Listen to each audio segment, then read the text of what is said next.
Hello everyone. तो आज के इस वीडियो में हम लोग एक्सक्लूसिवली बात करने वाले हैं ओपनिंग्स के ऊपर। ओके, और ओपनिंग्स इंपॉर्टेंट क्यों है ये भी आप पहले तो समझ लो।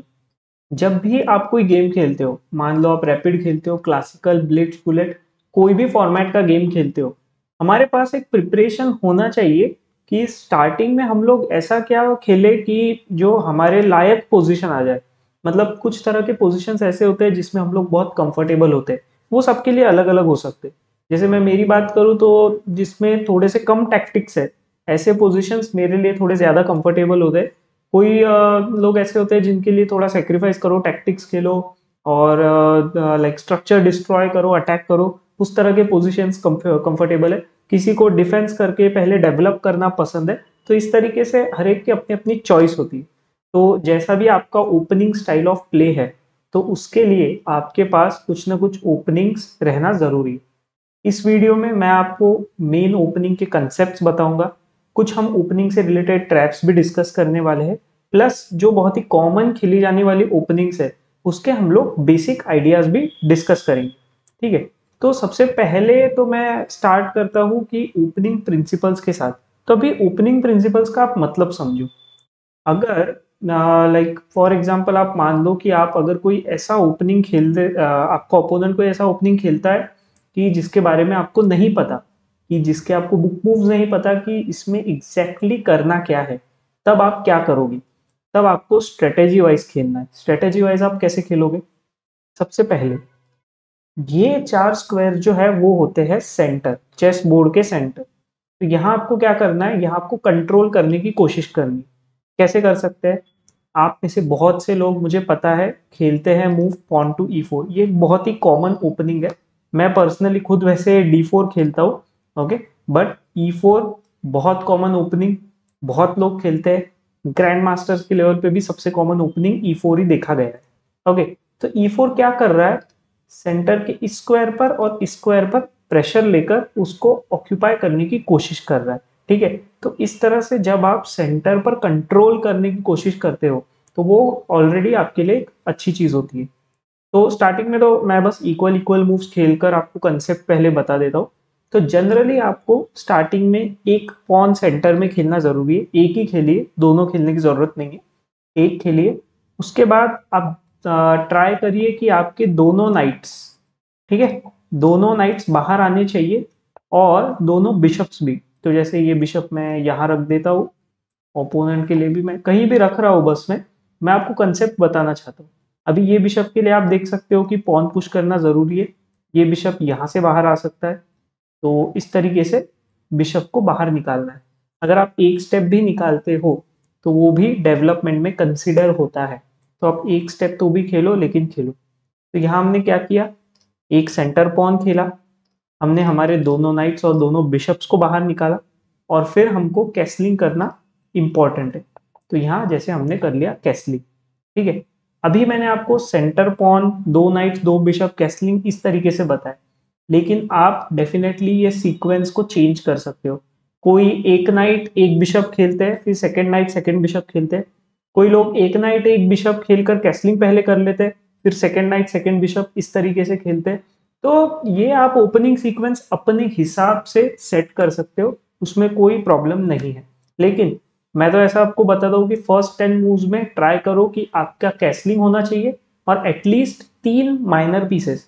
मतलब ये नाइट्स और बिशप्स तो माइनर पीसेस है, तो हमारे पास टोटल 4 होते हैं। 4 में से एटलीस्ट 3 माइनर पीसेस तो बाहर आने ही चाहिए, चाहे वो एक स्टेप ही बाहर क्यों ना आए, लेकिन वो आने चाहिए। तभी आपको थोड़ा सा एडवांटेज लेते आएगा। ओके। तो आपको इतना समझ आ गया कि ये होते हैं मेन कंसेप्ट। तो अगर आपका ओपोनेंट ऐसे कुछ मूव्स खेल रहा है जो आपको नहीं पता, आपको लग रहा है कि ये ओपनिंग आपको नहीं आता, अब लॉजिकली इन मूव्स का सहारा लेकर इस तरीके से खेलो, और आपको किसी भी तरह का कोई प्रॉब्लम फेस नहीं होगा। ठीक है। तो चलिए अभी E4 ओपनिंग्स में हम लोग थोड़ा सा डीप जाते हैं। जनरली E4 E5 खेला जाता है। नाइट F3 नाइट C6 ये बहुत ही कॉमन मूव है। अब यहाँ बहुत लोग नाइट C3 खेलते हैं, जैसे मैंने अभी बताया। तो वो होता है 4 नाइट्स गेम। ठीक है। 4 नाइट कैसे होगा? नाइट C3, फिर ब्लैक भी खेलेगा नाइट F6। यहाँ पर और एक बहुत ही पॉपुलर चॉइस है, वो है बिशप C4। अब आप देखिए क्या, यहाँ से मैं आपको थोड़ा सा ट्रैप्स भी बताना चाहता हूँ। यहाँ सबसे सेफ मूव पहले तो मैं बता दूं ब्लैक के लिए बिशप C5 होता है। क्यों? अगर मान लेते हैं ब्लैक ने खेला नाइट F6, उसने फॉलो किए हमारे ओपनिंग प्रिंसिपल्स जो करने चाहिए। व्हाइट यहाँ खेल सकता है नाइट टू G5 और इस पॉन पर है प्रेशर। अब इसको कैसे बचाए? अगर आप क्वीन से बचाते हो तो कोई मीनिंग नहीं है, नाइट टेक्स पॉन फिर भी आ जाएगा।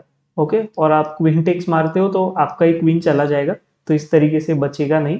तो यहाँ पर एक फोर्क का भी थ्रेट आ चुका है, तो यहाँ से बहुत डिफिकल्ट है बचना। एक मूव जो बहुत लोग खेलते हैं वो है पॉन टू D5 कि इस बिशप का रास्ता ब्लॉक करो। तो यहाँ व्हाइट खेल सकता है पॉन टेक्स, और यहाँ मैं आपको बताऊं एक्यूरेट मूव है नाइट A5, इस पर अटैक करना है बिशप पर। बट अगर कोई नाइट टेक्स पॉन खेलता है, जो एक अगेन बहुत ही कॉमन मिस्टेक है, तो व्हाइट कर सकता है यहाँ सेक्रीफाइस। इसको फ्राइड लीवर अटैक बोलते हैं। ओके, तो ये फ्राइड लीवर अटैक है। यहाँ हुआ सेक्रीफाइस, क्वीन चेक, ठीक है, दोनों को किया फोर्क। तो जनरली किंग E6 देखा गया है कि इस नाइट को भी बचाओ। नाइट C3, इस पिन को अगेन एडवांटेज लिया है इस पिन का। तो यहाँ अगेन कुछ पॉपुलर मूव्स है, लेकिन यहाँ आप देख सकते हो कि ऑलरेडी पोजीशन बहुत खराब हो चुका है ब्लैक के लिए, और यहाँ से जीतना मतलब almost not possible for black, it is not possible. White तो यहाँ से बहुत अच्छे अच्छे चांसेस क्रिएट कर सकता है। जैसे अगर नाइट से इसको बचाने की कोशिश की गई तो आप सिंपली कैसलिंग कर लो, पॉन D4 खेलो, इस तरीके से अटैक करो, और मे बी कुछ 7-8 मूव के बाद शायद चेकमेट आ सकता है, या तो फिर आप बहुत सारा हैवी मटेरियल, बहुत सारा मटेरियल विन कर जाओगे। ओके, तो चलिए थोड़ा सा अभी पीछे चलते हैं। होप आपको ये फ्राइड लिवर अटैक समझ में आ गया होगा। अगर आपको प्रॉब्लम जा रहा है, आपको नहीं पता चला एक बारी में, वीडियो को आप वापस देखो, ये वीडियो हमेशा आपके लिए अवेलेबल रहेगा। ओके, तो अभी आप पूछोगे कि अरे तो फिर हम ओपनिंग प्रिंसिपल्स को फॉलो ना करें? नहीं नहीं, ऐसे कोई बात नहीं है। आप ओपनिंग प्रिंसिपल्स फॉलो करो, लेकिन वहां आपको थोड़ा ट्रैप से बचते भी आना चाहिए, इसीलिए मैंने आपको ट्रैप भी बताया और उससे बचने के वेज भी बताए। तो सपोज बिशप C5, तो यहाँ एक पॉपुलर मूव जो देखा गया है वो है मूव पॉन C3। अब आप बोलोगे ये कौन सा मूव आ गया बीच में, नाइट क्यों बाहर नहीं आ रहा है? देखिए, हर टाइप का ना एक ओपनिंग होता है, हर ओपनिंग में थोड़े अलग अलग टाइप के प्लान्स होते हैं। वो आएगा, वो नाइट बाहर आएगा, डेवलप तो हमको करना है। मैंने आपको ऐसा नहीं बोला कि यही पर्टिकुलर स्क्वायर पर आपको डेवलप करना है, आप कोई और स्क्वायर्स पर भी डेवलप कर सकते हो। जैसे अभी ब्लैक खेल सकता है नाइट टू F6, इस पॉन पर प्रेशर है, तो पॉन D3 बहुत ही कॉमन मूव। फिर कैसलिंग दोनों साइड से, फिर D6 खेल सकता है ब्लैक, लाइक जो बहुत ही कॉमन मूव है, मैं वो आपको बता रहा हूँ कि बिशप डेवलप करने के लिए आप खेल सकते हो रूक E1। अब आप बोलोगे कि ये नाइट और बिशप अब तक फंसे हुए, टेंशन मत लो, मैंने आपको बोला था एटलीस्ट 10 मूव्स, ठीक है, 10 मूव्स का टाइम दो। अगर अब यहाँ से एक कॉमन मूव आता है बिशप को डेवलप करना, तो डेफिनेटली आप भी अपने बिशप को यहाँ से डेवलप कर सकते हो। और यहाँ पर एक अटैक होता है, वो मैं आपको बताना चाहता हूँ कि अगर आप सपोज लेट से बिशप को आप डेवलप नहीं भी करते हो, आप खेल देते हो मूव पॉन टू A4। अब यहाँ देखो, अगर ब्लैक यहाँ केयरफुल नहीं है और वो कुछ ऐसा खेलकर मिस्टेक करता है, आप खेल सकते हो B4, और बिशप पीछे जाने के बाद यहाँ हो जाता है ट्रैप। तो इससे बचने के लिए ब्लैक ना, मैं आपको बताता हूँ कि जनरली एक ऐसा मूव A6 खेल देता है, फिर आप आपके नाइट को यहाँ से डेवलप करो, और फिर रुक E8 ऐसे कुछ आएगा, और यहाँ से एक बहुत अच्छे तरीके से गेम कंटिन्यू होगा। ये गुइको पियानो ओपनिंग है, इस ओपनिंग का नाम गुइको पियानो है। आप इटालियन गेम भी इसको बोल सकते हो, इटालियन गेम भी है ये। ओके, तो ये एक आइडिया है जो एक बहुत ही कॉमन ओपनिंग है, और यहाँ से लाइक आगे जो आइडिया जाता है वो है नाइट F1, और फिर नाइट या तो G3 पर जाएगा या तो E3 पर जाएगा, डिपेंडिंग ऑन पोजिशन कैसे चल रहा है। ओके, तो ये मैंने आपको गुइको पियानो का एक आइडिया दे दिया कि आप इस तरीके से खेल सकते हो। अब आप पूछोगे कि ब्लैक से क्या हम सेम ओपनिंग खेल सकते हैं? डेफिनेटली आप खेल सकते हो, सेम गुइको पियानो ओपनिंग आप ब्लैक से खेलो। ऐसा कुछ नहीं है कि वो व्हाइट के लिए ही बेटर है। ओके, तो मैं जो आपको ओपनिंग्स बता रहा हूँ वो न्यूट्रल ओपनिंग्स है। कोई भी ओपनिंग ऐसा नहीं है कि अगर दोनों ने बुक मूव्स खेले तो सडनली एक साइड बेटर हो जाएगी, ऐसा कुछ नहीं, ठीक है। ओके, तो चलो अभी ना बोर्ड को हम लोग फ्लिप करते हैं। ये हमारा बोर्ड का फ्लिप। Okay, yes. अभी यहाँ पर ना ब्लैक से थोड़े से ओपनिंग्स देखते हैं। बहुत लोग इंटरेस्टेड होते हैं सिसिलियन डिफेंस के लिए, तो मैं आपको बता दूं सिसिलियन ऐसे खेला जाता है E4 पर C5, नाइट F3 बहुत ही कॉमन मूव, फिर आता है D6, ओके, ताकि ये पॉन पुश हम लोग अवॉइड कर पाए। पॉन D4 ओपन सिसिलियन की तरफ जाता है, कुछ लोग पॉन D3 खेलते हैं क्लोज सिसिलियन के लिए। तो एज अ ब्लैक आप इसको खेलो टेक टेक, नाइट F6, इस पर प्रेशर है तो नाइट C3 आता है। मैं खुद G6 बहुत खेलता हूँ, ड्रैगन स्ट्रक्चर, ओके। आप A6 खेल सकते हो जो है नाइट ऑफ ओपनिंग, आप नाइट C6 खेल सकते हो जो है क्लासिकल ओपनिंग, बट मैं प्रिफर करता हूँ G6। फिर बिशप E3 एक कॉमन मूव है, बिशप G7 एक F3 कॉमन मूव है ताकि नाइट यहाँ पर जंप ना कर पाए। फिर सॉरी कैसलिंग, क्वीन D2 ऐसे कुछ खेल सकते हैं, night C6, bishop C4, bishop to D7, और जनरली ब्लैक व्हाइट करता है यहाँ पर लॉन्ग कैसल। अब देखो क्या हुआ, सिसिलियन में जनरली ब्लैक करता है शॉर्ट कैसल, व्हाइट करता है long castle.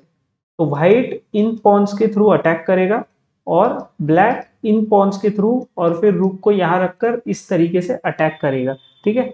Opening to opening ये चेंज होता है। मैंने सिसिलियन डिफेंस के मेरे खुद के जो गेम्स है उसके बारे में एक डिटेल डिस्कशन का एक अलग से वीडियो बनाया है, आप वो भी चेकआउट कर सकते हो, उसका लिंक मैंने डिस्क्रिप्शन में डाल दिया, ओके। तो ये था एक सिसिलियन डिफेंस का आइडिया।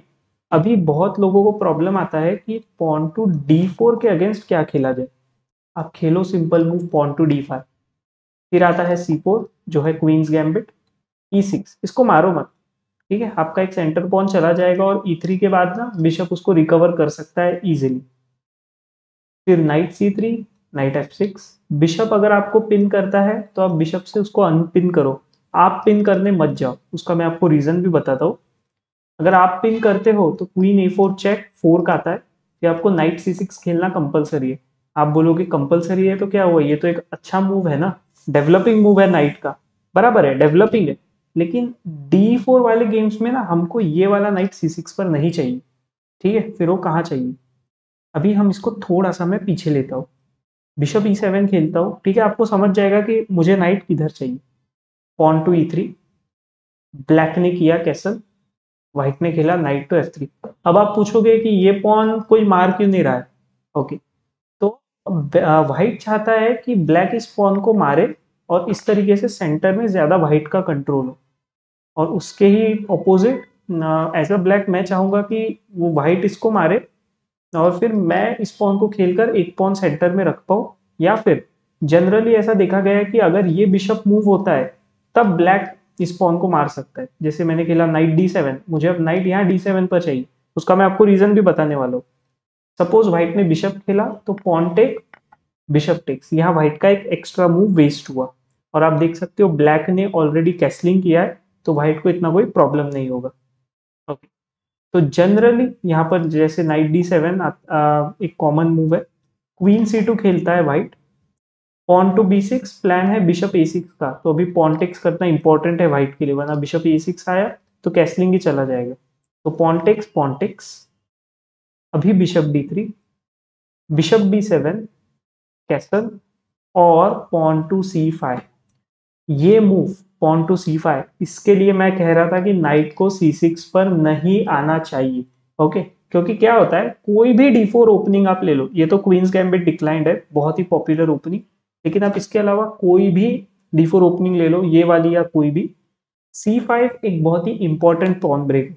अगर आप ऑलरेडी नाइट C6 खेल दोगे वहां पर तो आप C5 खेल नहीं पाओगे, आप आपका पॉन ब्लॉक करोगे। तो इसीलिए C5 खेलने के लिए हमको खेलना है पहले नाइट टू D7, ओके।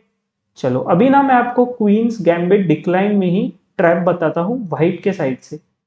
अब आप इस ट्रैप को देखो कि हम लोग इस पॉन को पहले क्यों नहीं मार रहे, और मैंने ये भी बताया कि वो पॉन सेवेबल क्यों नहीं है, तो वो भी हम लोग अभी देख लेते हैं।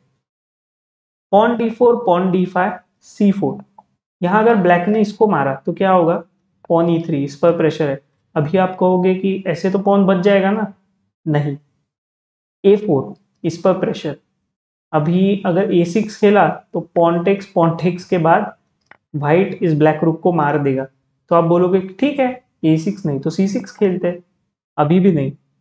पॉन टेक्स के बाद यहाँ मूव आता है क्वीन F3, इस पर प्रेशर। अब आप इस पोजीशन को ध्यान से देख लो, आप इस पीस को बचा ही नहीं सकते। मैं ऐसा नहीं कह रहा हूँ रुक को नहीं बचा सकते, आपका एक पीस जाने ही वाला है। जैसे अगर नाइट ब्लॉक करता है तो क्वीन टेक्स, बिशप ब्लॉक, और फिर एक पीस तो फिर भी मिल चुका है नाइट।